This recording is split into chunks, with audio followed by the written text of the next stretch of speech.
ठीक है, चलिए बात करते हैं आशा कुरैशी बनाम आफाक कुरैशी केस के बारे में। एक ऐसा केस जो फैमिली लॉ पढ़ने वाले लॉ स्टूडेंट्स के लिए बहुत इंपॉर्टेंट है। तो यहाँ पर सिचुएशन क्या थी? आशा और आफाक की शादी स्पेशल मैरिज एक्ट 1924 के अंडर हुई थी। सुनने में सिंपल लगता है ना? लेकिन रुकिए, चीजें कॉम्प्लिकेटेड हो गईं। आशा ने कोर्ट में एक सूट फाइल किया जिसमें उन्होंने कोर्ट से यह डिक्लेयर करने को कहा कि उनकी शादी आफाक के साथ नल एंड वॉइड थी। वजह? उन्होंने क्लेम किया कि आफाक उनकी शादी के टाइम पर पहले से ही किसी और से मैरिड था। यह लॉ के अंडर एक बड़ी बात है। अब ये समझना इंपॉर्टेंट है कि यह क्यों मायने रखता है। स्पेशल मैरिज एक्ट 1954 के सेक्शन 4 के अंडर एक वैलिड मैरिज की मेन कंडीशंस में से एक ये है कि शादी के टाइम पर किसी भी पार्टी का कोई लिविंग स्पाउस नहीं होना चाहिए। अगर आपका है तो यह सीधे सीधे वायलेशन है।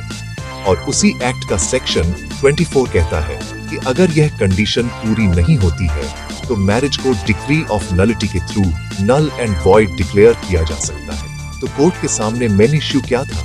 सिंपल, क्या आफाक पहले से मैरिड था जब उसने आशा से शादी की थी? अगर हाँ, तो सेक्शन 24 के अंडर उनकी मैरिज की कोई लीगल स्टैंडिंग नहीं थी और आशा डिक्री ऑफ नलिटी की मांग कर सकती थी। ट्रायल के दौरान आशा ने एविडेंस दिया कि आफाक की पहली शादी तब भी चल रही थी जब उसने उससे शादी की। कोर्ट ने सभी फैक्ट्स, मैरिज सर्टिफिकेट्स और टेस्टिमोनियल्स को एग्जामिन किया और सब कुछ वेट करने के बाद जज आशा से सहमत हुए।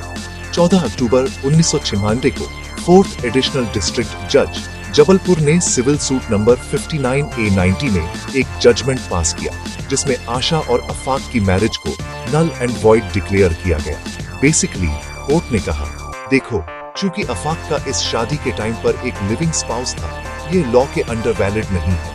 आफाक खुश नहीं था और उसने स्पेशल मैरिज एक्ट के सेक्शन 29 के अंडर डिसीजन को अपील किया, जो ऐसे मामलों में अपील्स से डील करता है। लेकिन अपीलेट कोर्ट ने ट्रायल कोर्ट के डिसीजन को सही ठहराया। तो लॉ स्टूडेंट्स के लिए बड़ी सीख क्या है? हमेशा याद रखें, स्पेशल मैरिज एक्ट के अंडर मैरिज की वैलिडिटी कुछ स्ट्रिक्ट कंडीशंस पर डिपेंड करती है, खासकर पिछली शादियों के बारे में। अगर वे पूरी नहीं होती तो लॉ क्लियर है, इस मैरिज को नल एंड वॉइड डिक्लेयर किया जा सकता है। यह आशा कुरैशी बनाम आफाक कुरैशी का शॉर्ट और सिंपल एक्सप्लेनेशन है। अपने फैमिली लॉ एग्जाम्स के लिए इसे याद रखिएगा।